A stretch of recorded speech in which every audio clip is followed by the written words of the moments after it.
Right now, Silicon Valley is spending billions of dollars trying to engineer something they cannot define, cannot locate, and, according to some of the world's leading scientists, may not even be able to create.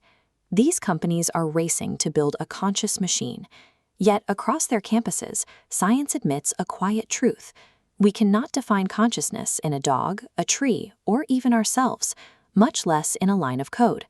We are left with a question that persists despite our technology. It feels like something to be us. But why? Michael Pollan spent 6 years investigating this blind spot. He has a history of identifying where the culture is heading, and right now he sees us moving towards a total identity crisis. AI can now pass professional exams and mimic the cadence of human empathy. Because these tools are so effective at simulation, we are forced to decide if the data they produce holds any actual meaning.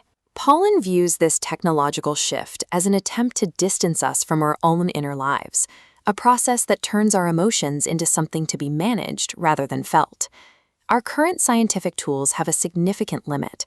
Neuroscientists can map every neuron and chemical signal in your brain, yet that physical map fails to explain the subjective feeling of being alive. This is the hard problem of consciousness. It suggests that our mystery isn't a lack of computing power, but a problem that science as we currently practice it is simply not built to answer. To understand the gap, look at a sound wave. You can measure its frequency and energy with perfect precision, but that data tells you nothing about the experience of hearing music. The internal reality slips through the mathematical net. This leads to a humbling possibility. Consciousness might not be a product that the brain manufactures. It may be something the brain tunes into, functioning more like a radio receiver than a generator. We see this tuning elsewhere in nature. Plants lack brains and neurons, yet they communicate chemically and make measurable decisions. They exhibit the traits of awareness without the hardware we assume is required for it. This challenges our civilization's central ladder. We built our systems assuming humans sit atop a conscious hierarchy, while everything below is biological machinery. But if consciousness is a spectrum shared by all life, the distinction between person and object disappears. Because we use that hierarchy to justify treating the natural world as mere property, the discovery of plant intelligence forces us to re-examine the ethical foundation of every farm and industry we've built. The tech world operates on the belief that consciousness is an emergent property of scale, that if a network becomes complex enough, feeling will eventually turn on like a light switch. But consciousness appears inseparable from embodiment. It is the result of having a physical body that faces the constant threat of pain and the ultimate reality of death. A server farm processes information, but a brain processes survival. One operates through logic. The other operates through the high-stakes pressure of being a living thing in a dangerous world. AI has become a master of imitating the output of the human mind, but it lacks the biological context that makes those thoughts matter.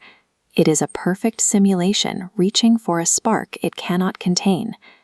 As we spend our energy trying to make machines more like us, we are simultaneously abandoning the very practices that make us human. The true existential danger lies in our quiet, voluntary surrender of the human mind. We are offloading the core functions of our inner lives, outsourcing our memory to phones, our emotional labor to algorithms, and our attention to feeds designed to fragment it. We are focusing on the potential life of the machine while risking a future where we become as hollow as the programs we fear. This is a structural economic process. We have built an economy that treats the human mind as a resource to be mined, prioritizing the capture of our attention over the depth of our comprehension. Pollan suggests that practicing consciousness, the simple act of being present and paying attention, is the only way to remain irreplaceable in an automated world. For the next decade, our collective focus will be fixed on the soul of the machine. We will argue over its rights, its intelligence, and its potential.